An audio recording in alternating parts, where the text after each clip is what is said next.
कहानी की शुरुआत उसी जगह से होती है जहां पर एमसी उसी अनजान शख्स के साथ लड़ने के लिए तैयार था। अब आगे क्रोनो लाइफ का सबसे शक्तिशाली उपयोगकर्ता +99 प्रबलित लकड़ी की छड़ी के साथ उसका नाम पीस है। एमसी ने उन्हें नहीं पहचाना। उसने अन्य खिलाड़ियों में से किसी को नहीं देखा था। फिर भी टूटी हुई ग्रैंड टूरिस्ट को देखकर एमसी को एहसास हुआ कि ये छड़ी वाले इस अजीब आदमी का काम था। और फिर वो मीनार थी। उसने चांद पर पहुंचने और सच्चा रोमांस सब कुछ अनुभव करने के लिए इतनी मेहनत और लगन से निर्माण किया था। ये सब बर्बाद हो गया। और किस लिए? ये कौन है? उसने जो किया उसके बाद जाहिर तौर पर केवल अंडरवियर पहने हुए एक परभट को देखकर एमसी गुस्से में था। उसने परभट को अपने कार्यों के लिए जवाब देने के लिए तैयार रहने की सलाह दी। यूरस, वो प्राणी जो उसके साथ था, परभट के बारे में मजाक की सराहना की और हर संभव तरीके से अपने मास्टर का मजाक उड़ाया। छड़ी वाला आदमी मुस्कुराया। उसे ये मजेदार लगा कि एमसी को नहीं पता था कि उसके सामने कौन खड़ा है, लेकिन एमसी को पता चल जाएगा। जल्द ही पीस भागता है और एमसी की ओर दौड़ता है।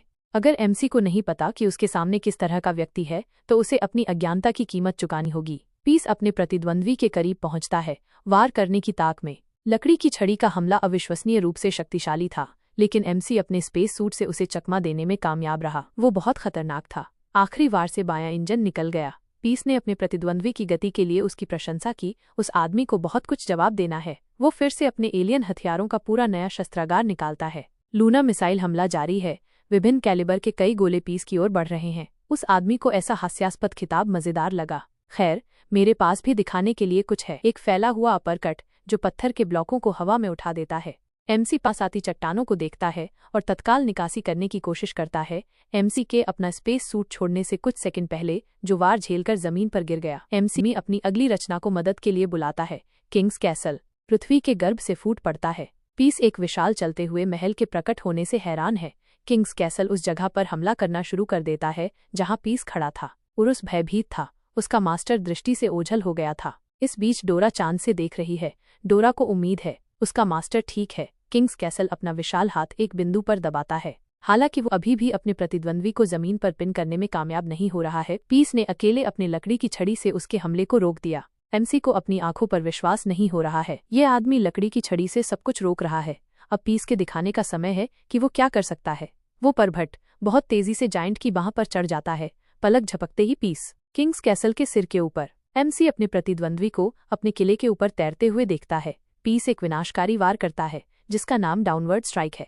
उसके चेहरे के भाव को देखकर पीस ने कुछ अजीब देखा। हवा में कई घन दिखाई देते हैं।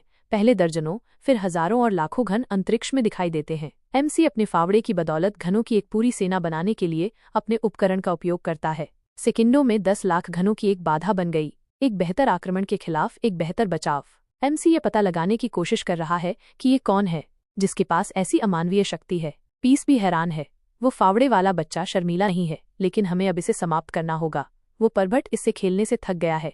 पीस ब्लॉक की बाधा को तोड़कर बिजली की गति से आगे बढ़ता है और एमसी के पास पहुंचता है। फावड़ा बनाम लकड़ी की छड़ी। एक टक्कर अपरिहार्य है। कौन मजबूत होगा? किस उपकरण का मालिक इस लड़ाई में प्रबल होगा? इन वारों के टकराने की शक्ति खुले अंतरिक्ष से दिखाई दे रही थी। इस लड़ाई से पूरा ग्रह हिल गया। पृथ्वी के टुकड़े बाहरी अंतरिक्ष की सभी दिशाओं में बिखर गए। एक पूरा ग्रह 2 हिस्सों में विभाजित हो गया। कुछ समय बाद आखिरकार अपने मास्टर को ढूंढ लिया। वुरुस प्रभावित हुआ। उस आदमी ने पूरी दुनिया को नष्ट कर दिया था। शायद डेवलपर्स को इसे और मजबूत बनाना चाहिए था। अचानक पीस ने कुछ देखा। उसे उम्मीद नहीं थी कि फावड़ा मालिक के हाथों में चमकीली नीली लौ से चमकेगा। एमसी ऐसे कैसे बच गया? एमसी जमीन के एक टुकड़े पर और खुले अंतरिक्ष में खड़ा था। वो मुश्किल से सांस ले पा रहा था। वो आदमी हार नहीं मानना चाहता था। उसने परभट को गालियां दी और फिर से उसे चिढ़ाया, लेकिन दुर्भाग्य से या तो थकान से या हवा की कमी से एमसी बेहोश हो गया। वो फावड़ा बहुत संदिग्ध लग रहा था। उस आदमी के पास ऐसा अजीब हथियार था। वो स्पष्ट रूप से कोई साधारण खिलाड़ी नहीं है। वो वास्तव में कौन है? पीस ने सोचा। अचानक एक बड़ी दरार दिखाई दी। उसमें से 2 लोग निकले, एक आदमी और एक औरत। क्रोनो लाइफ के मुख्य कार्यकारी अधिकारी ट्रॉय डीकबे हैं और उसकी अभी तक अज्ञात साथी डुकबे खुश नहीं थी कि उस आदमी ने फिर से एक और ग्रह को नष्ट कर दिया था। पीस ने उस आदमी को अपने दादाजी के रूप में संबोधित किया और पूछा कि वह यहाँ क्या कर रहा है। उस आदमी ने उस लड़के से वही सवाल पूछा। उसी क्षण लड़की ने एक और बेहोश उपयोगकर्ता को देखा और उसकी ओर बढ़ गई। जब लड़की उस लड़के को होश में लाने की कोशिश कर रही थी तो पीस पूछता है, क्या ये सुंदरी दादाजी की पोती है? लड़के को थोड़ा ऊपर उठाते हुए ब्रूनेटे एमसी की स्थिति का पता लगाने की कोशिश करती रहती है। वह उसे और दृढ़ता दिखाने के लिए कहती है। आखिरकार वो वही थी जिसने उस लड़के को मजबूत बनाने के लिए कड़ी मेहनत की थी, भले ही मुझे उसे पूरे खेल में मारना पड़ा। यह कितनी परवाह करने वाली सहायता सेवा है, या अधिक सटीक रूप से एक और विश्व लीड डेवलपर यूरी। वो मुश्किल से समझ पा रहा है कि वो क्या कह रही है, लेकिन एमसी के लिए बेहोश होना बहुत दर्दनाक था। फिर भी सबसे महत्वपूर्ण बात यह है कि वो जीवित है, बाकी सब ठीक किया जा सकता है। लड़की ने सीधे होठों पर किस कर दिया। अब ये वही रोमांस होना चाहिए जिसके बारे में एमसी कुछ देर पहले बात कर रहा था। फिर लड़की ने कहा, शुभ रात्रि मेरे प्रिय यूजर। आई होप आपको ये नया एपिसोड काफी ज्यादा ही अच्छा लगा होगा। अगर एपिसोड अच्छा लगा है तो फिर वीडियो को लाइक एंड चैनल को सब्सक्राइब कर लीजिएगा।